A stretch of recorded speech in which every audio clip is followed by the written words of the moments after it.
ఓం శ్రీ గురుభ్యో నమ. ఓం శ్రీ మాత్రే నమ. చాతుర్గ్రహ కూటమి మకర రాశిలో 4 గ్రహాల యొక్క సంచారం.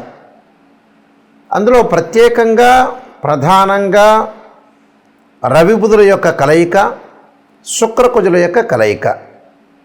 అంటే 4 గ్రహాలు మకర రాశిలో జనవరి 18వ తారీఖు నుంచి ఫిబ్రవరి 3వ తారీఖు వరకు శనిక్షేత్రంలో 4 గ్రహాల యొక్క కలయిక ఏ విధంగా ఉండబోతుంది అంటే, ప్రధానంగా మకరం అనేది కుజుడికి ఉచ్చస్థానం, శుక్రకుజులు సములు, అలానే రవి బుధులు సములవుతారు. అంటే ఈ 4 గ్రహాలు కూడా శుక్రకుజులు ఎంతైతే సమత్వంలో ఉంటారో రవి బుధులు కూడా మిత్రులు అవుతారు. అలానే శనిక్షేత్రంలో ఉండటం అంటే కుజుడు ఉచ్చస్థానంలో ఉండి శనిక్షేత్రంలో ఉండటము, అలానే శుక్రుడు కుజుడు బుధుడికి శనిక్షేత్రంలో ఉండటం వల్ల శని కూడా సమత్వంగా ఉంటుంది. అంటే శనికి ఈ 3 గ్రహాలు శుక్రుడు కుజుడు బుధుడు సమత్వంగా ఉంటుంది. అలానే రవి వచ్చేటప్పటికల్లా శత్రువు అవుతాడు. చాతుర్గ్రహ కూటమి 4 గ్రహాలు మకర రాశిలో సంచారం చేయటం వల్ల 12 రాశుల వాళ్ళకి ఎలాంటి ఫలితాలు జరగబోతున్నాయి, మరి ఎలాంటి ఫలితాలు మరి జరగబోతున్నాయి, మనకి ఎంత మంచి ఫలితాలు వస్తున్నాయా, చెడ్డ ఫలితాలు వస్తున్నాయా, కొంతమందికి మిశ్రమైన ఫలితాలు వస్తారు. ఇవన్నీ కూడా గోచారరీత్యా చెప్పబడే ఫలితాలు అంటారు. ఇవి బర్త్ చార్ట్ జన్మజాతకాన్ని అనుసరించే ఫలితాలు కావు. మరి నాయకంటి గారు ఎందుకు చెబుతున్నారంటే, గోచారం కూడా వితిన్ సెకండ్లో మనం అదృష్టాన్ని కలిసి వచ్చే అవకాశాలు ఎక్కువగా ఉంటాయి. అంటే మనం ఎంత కృషి చేసినా కూడా కొంత వితిన్ సెకండ్లో అదృష్టం కలిసి రావాలంటే గోచారం అనేది చాలా ఇంపార్టెంట్. ఈ గోచారంలో సహజంగా చాలామంది కూడా చూసుకునేటప్పుడు ఏంటంటే, ఏ రాశి నుంచి ఏ రాశుల్లో ఏ స్థానాల్లో గ్రహాలు అనుకూలంగా ఉంటాయనేది కూడా చూసుకుంటారు. అలా చూసుకుంటేనే మనకు జాతకపరంగా తెలుస్తూ ఉంటుంది. ఎందుకనంటే సహజంగా 2, 4, 6, 11 స్థానాల్లో ఉంటే బుధుడు మంచివాడని వాళ్ళ జన్మరాశి నుంచి, శుక్రుడు 1, 2, 4, 5, 8, 9, 11 స్థానాల్లో ఉంటే శుక్రుడు మంచివారని, అలానే రవి 3, 6, 10, 11 స్థానాల్లో ఉంటే రవి మంచివాడని, అలానే బుధుడు 2, 4, 6, 11 స్థానాల్లో ఉంటే బుధుడు మంచి ఫలితాన్ని ఇస్తాడు. మిగతావన్నీ కూడా మిశ్రమైన ఫలితాలు ఉండటం, చెడు ఫలితాలు జరిగే అవకాశాలు ఎక్కువగా ఉంటాయి. అయితే 12 రాశుల వాళ్ళకి చాతుర్గ్రహ కూటమి శుక్రుడు కళత్రకారకుడు, సుఖాన్ని భోగాన్ని సౌఖ్యాన్ని ఇచ్చేవాడు. కుజుడు వచ్చేటప్పటికి రియల్ ఎస్టేటు, కన్స్ట్రక్షను, ప్రమాదాలు, ఆస్తులు పాస్తులు, కోర్టులు, సమస్యలు, వివాదాలు, అన్నదమ్ముల మధ్య వివాదాలు, శత్రువులు బాగా పెరిగే అవకాశాలు ఉండటం. అంటే ఎలాంటి మేలు చేస్తాడు కుజుడు? రవి ఉద్యోగము, ఇన్సూరెన్సు, మెడికల్ సంబంధించిన విషయాలన్నీ కూడా రవి.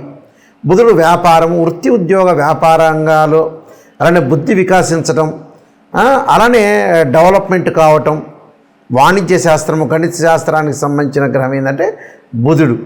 కాబట్టి ఈ 4 గ్రహాలు మకర రాశిలో సంచారం చేయటం వల్ల 12 రాశుల వాళ్ళకి ఎలాంటి ఫలితాలు జరుగుతున్నాయో ఒక్కసారి తెలుసుకుందాం. ధనస్సు రాశి వాళ్ళకి చాతుర్గ్రహ కూటం వల్ల ఎలాంటి ఫలితాలు జరగబోతున్నాయి అంటే, శుక్రుడు కుజుడు రవి బుధుల యొక్క కలయిక ద్వితీయ స్థానంలో ఉన్నాడు. సహజంగా ద్వితీయ స్థానంలో శుక్రుడు యొక్క సంచారం వల్ల ధన సంబంధమైన లాభాలు, ఎకనమిక్ గ్రోత్, ఫైనాన్షియల్ పరంగా బాగుంటుంది. ఇచ్చిపుచ్చుకోవటం కానీ, లావాదేవీలు కానీ, ట్రాన్సాక్షన్స్ కానీ చాలా బాగుంటాయి. అలానే బ్యాంకు లోన్లు వచ్చే అవకాశాలు ఎక్కువ ఉంటాయి. ఇళ్ళు కొనుగోలు చేయటం, అలానే శుభ కార్యక్రమాల్లో పాల్గొనే అవకాశాలు, అలానే ప్రేమ వివాహాలు కలిగే అవకాశాలు ఎక్కువ ఉంటాయి. ప్రేమ అంటే ప్రేమించిన వాళ్ళు ఎవరైతే ఉంటారో వాళ్ళకి వివాహాలు జరిగే అవకాశాలు ఉంటాయి. అకారణ కలహాలు జరుగుతుంటాయి. అంటే అనవసరమైన కలహాల వైపు వెళ్లకుండా ఉండండి. బుధుని వల్ల కూడా సుఖ సంతోషాలు, విందులు, వినోదాలు, ఆరోగ్యపరంగా బాగుండటం, అలానే గౌరవ మర్యాదలు బాగా పెరుగుతున్నాయి. కుజుల వల్ల ప్రమాదాలు జరిగే అవకాశాలు ఎక్కువ ఉంటాయి. అంటే కుటుంబంలో కలతలు రాకుండా, భార్యాభర్తల మధ్యలో కానీ, ఇంట్లో అన్నదమ్ముల మధ్యలో కానీ కోర్టు సమస్యలు రాకుండా, పిత్రార్జిత విషయంలో కూడా కొన్ని గొడవలు జరిగే అవకాశాలు ఎక్కువ ఉంటాయి. రవి వల్ల నేత్ర సంబంధమైన వ్యాధులు ఉంటాయి. అంటే ఐ సంబంధించిన ప్రాబ్లమ్స్ కొంత ఉంటాయి.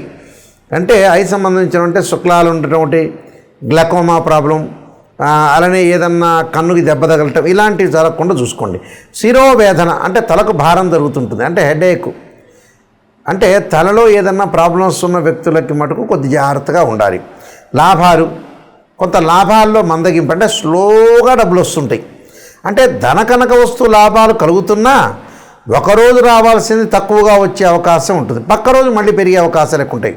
అంటే విందులు వినోదాలు, నేత్ర సంబంధమైన వ్యాధుల విషయంలో కొద్దిగా జాగ్రత్తగా ఉండటం చాలా ఇంపార్టెంట్. నేను కొన్ని పరిహారాలు చెప్పబోతున్నా, ఆ పరిహారాలు పాటించండి, మీకు మంచి జరిగే అవకాశాలు ఖచ్చితంగా ఉంటాయి. శుక్రుడు సుఖానికి, భోగానికి, సౌఖ్యానికి, వివాహానికి కడత్రకారకుడు.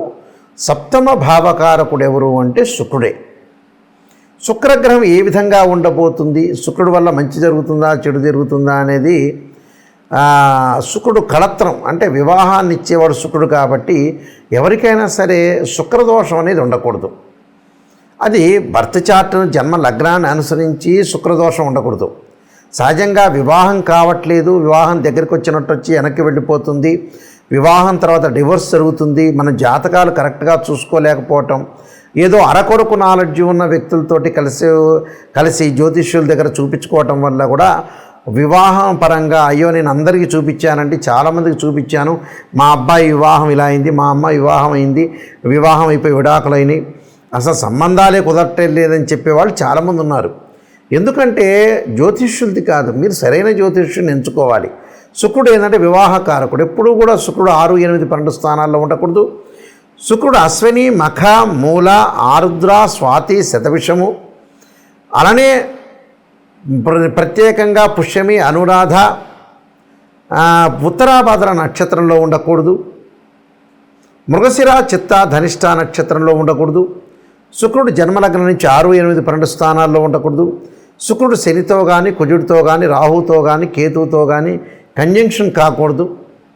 ఇలాంటివన్నీ కూడా శుక్రుడు ఏ స్థానంలో ఉన్నాయి, ఏ స్థానంలో ఉన్నాడు జన్మలగ్నం నుంచి బర్త్ చార్ట్ని అనుసరించి మనం చెప్పాలి. అప్పుడు శుక్రుడు ఏ స్థానంలో ఉంటే మనకు మంచి చేస్తాడో తెలుసుకుంటాం మనం. శుక్రుడు ఒకవేళ దోషం ఉందనుకోండి, దాని పరిహారాలు ఉంటాయి. భృగుపాస్పదాస రుద్రాభిషేకమని, శుక్ర జపమని, ఆయా జాతకాల బట్టి 10 శివలింగాలకు అభిషేకం చేయటం, అలానే శుక్ర హోమం చేయటం. వివాహం కానీ అబ్బాయి కన్యాపాస్పదాస రుద్రాభిషేకం, అమ్మాయికి వచ్చేటప్పటికల్లా వరపాస్పదాస రుద్రాభిషేకం, అఘోర గౌరీ పాస్పదాస రుద్రాభిషేకాలు. ఫైనాన్షియల్ పరంగా ఇబ్బంది ఉంటే కుబేర పాస్పదాస రుద్రాభిషేకం. ఇలాంటి శుక్రుడి యొక్క దోషాలు పోగొట్టుకోవచ్చు. అలానే శుక్రుడు తదనంతరం కుజుడు బాగలేదనుకోండి, మన జన్మజాతకంలో కానీ గోచారీత్యా కానీ ముఖ్యంగా కుజుడు మంచి స్థానంలో లేకపోతే, సహజంగా జన్మలగ్నం నుంచి 2, 4, 7, 8, 12 స్థానాల్లో కుజుడు ఉంటే మంచివాడు కాదు. కొన్ని రాసులకు ఎగ్జామ్షన్ ఉంటుంది, కొన్ని నక్షత్రాలకు ఎగ్జామ్షన్ ఉంటుంది. 13 నక్షత్రాలకు కుజ దోషం వర్తించదు, భయపడాల్సిన పని లేదు. ప్రమాదాలు జరుగుతున్నా, కోర్టు సమస్యలు కానీ, వివాహం ఆలస్యం జరుగుతున్నా, అలానే పొలాల గురించి కానీ, ఆస్తుల గురించి కానీ, అన్నదమ్ముల మధ్యలో సఖ్యత, కోర్టు సమస్యలు, ఇలాంటివన్నీ కూడా కుజుడు సంబంధించిన కారకత్వాల్లో చెప్పబడింది.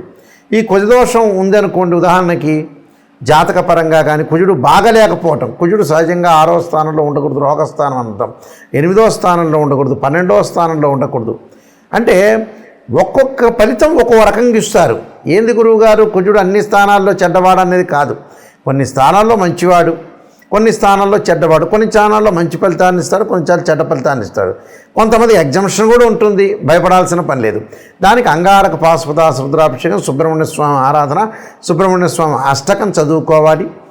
అలానే జాతకాన్ని చూసుకోవాలి, బర్త్ చార్ట్లో ఏ విధంగా ఉందో చూసుకుని మనం అనాలిసిస్ చేయాలి. ఇది ఫస్ట్ పాయింట్. అలానే బుధుడు వ్యాపారపరంగా ఉండేవాడు.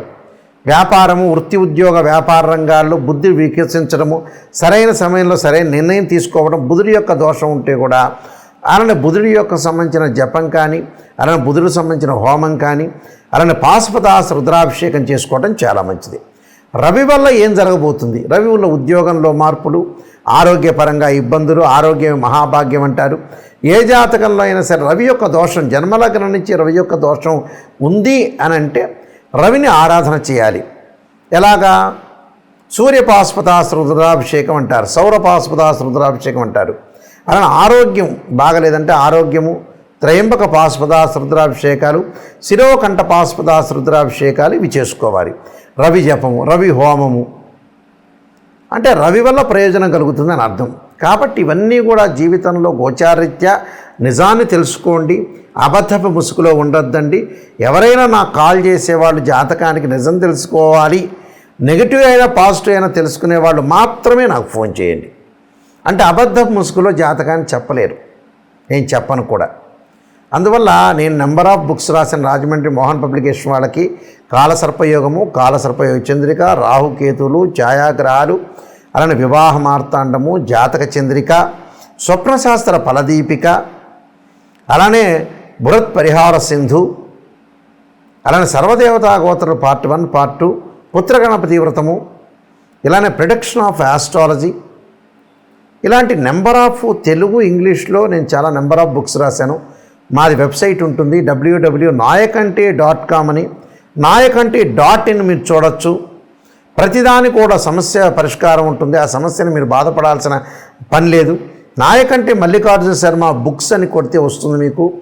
ఎవరైనా సరే జాతకాన్ని క్లియర్గా చెప్పించుకోదలుచుకున్న వ్యక్తులు నా నెంబర్ స్క్రోల్ అవుతుందో ఆ నెంబర్కి మీరు ఫోన్ చేయొచ్చు, డైరెక్ట్గా ఆ నెంబర్ నా దగ్గరికి వస్తుంది. అందువల్ల ఏమీ ఆలోచన చేయాల్సిన పని లేదు. ప్రతి పనిని కూడా మనం లైఫ్లో సాధించాలంటే మన చేతుల్లోనే ఉంటుంది. మంచి చెడు అనేది ఎప్పుడు కూడా మన చేతుల్లోనే ఉంటుంది. ఖచ్చితంగా జాతకాన్ని తెలుసుకొని ముందుకెళ్తే లైఫ్లో ఏ వృత్తి చేయాలి, ఎలా డెవలప్మెంట్ చెందాలి, ఫైనాన్షియల్ పరంగా ఎలాంటి ప్రాబ్లమ్స్ వస్తున్నాయి, వివాహపరంగా ఎలాంటిది, ఆరోగ్యపరంగా కానీ, కోర్టు సమస్యలు కానీ, వివాదాలు కానీ, ఆర్గ్యుమెంట్స్, ఇవన్నీ కూడా గ్రహాల యొక్క ప్రభావంతో ముడిపడి ఉన్నాయి. జాతకాన్ని మనం చూసుకున్నాం అనుకోండి, ఒక్కసారి చూసుకొని ముందుగా జాతకపరంగా వెళ్ళామంటే ఖచ్చితమైన నిర్ణయం తీసుకోవచ్చు.